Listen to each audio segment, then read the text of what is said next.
All right, time to show off the Vita some love. Show the Vita some love with a new adventure game from Media Molecule. Here with me is Rex Crowle, who is talking about Tearaway. Thanks so much for joining us, showing off your awesome mustache first and foremost. Thank you very much. And the game Tearaway, which we saw at the PlayStation meeting. So tell us all about this project. This is really big for you guys. Yeah, I mean, it's a really fun new adventure that we've been crafting. We've been building a whole game world out of papercraft. It gives it a very unique visual style. It's like very bold, really interesting colours in there, all sorts of stuff.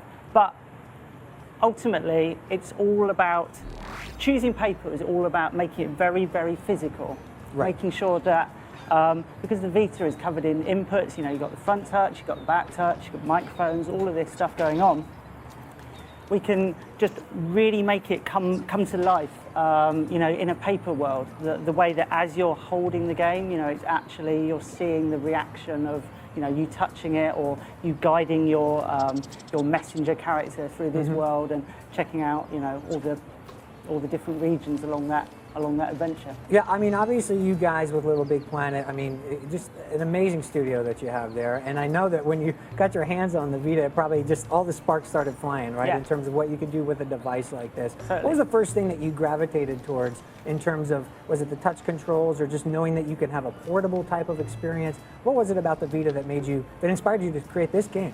Well, I mean, it kind of all came out of a very, the initial thought was just the rear touchpad is that that isn't something you can do on any other device. Right. You know, and what could we do about that?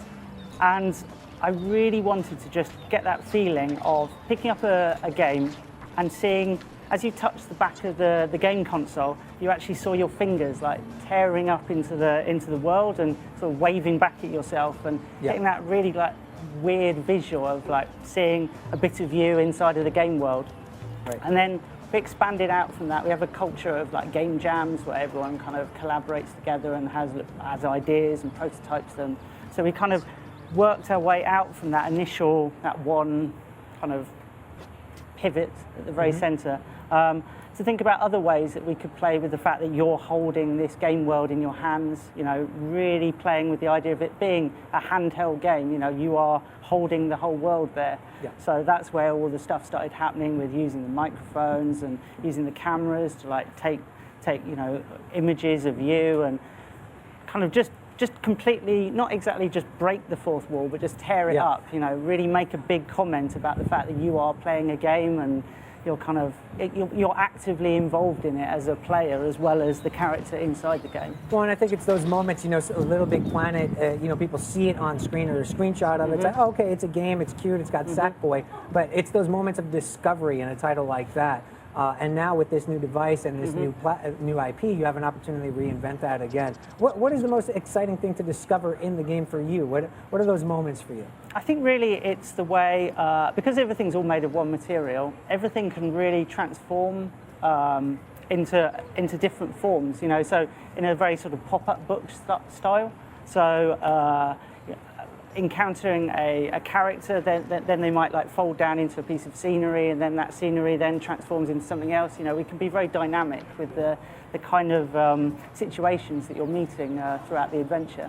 Yeah, and throughout the adventure, talk a little bit about that, because we've seen the game, we've seen a little bit about the core functionality, but how does this progress over time, and what are you doing over the long haul in Tearaway? So the main goal of the game is to guide this little tiny paper messenger. If you're playing as the male version, they're called Iota, and if it's the female version, you're called a Toi.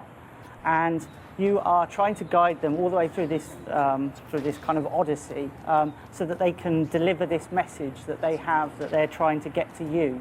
And you're visually represented in the game world by, you see the sun up in the sky, very bold, and the sun has got an enormous tear in it, and looking in through the game world with like live feed is you, like staring in, and they're looking up at you, and they're, you know, climbing over the mountains and crossing the oceans to try and get to you, to hand you this message at the end. Well, it sounds like a very creative game, something that really employs the power of the PS Vita. Looking forward to checking out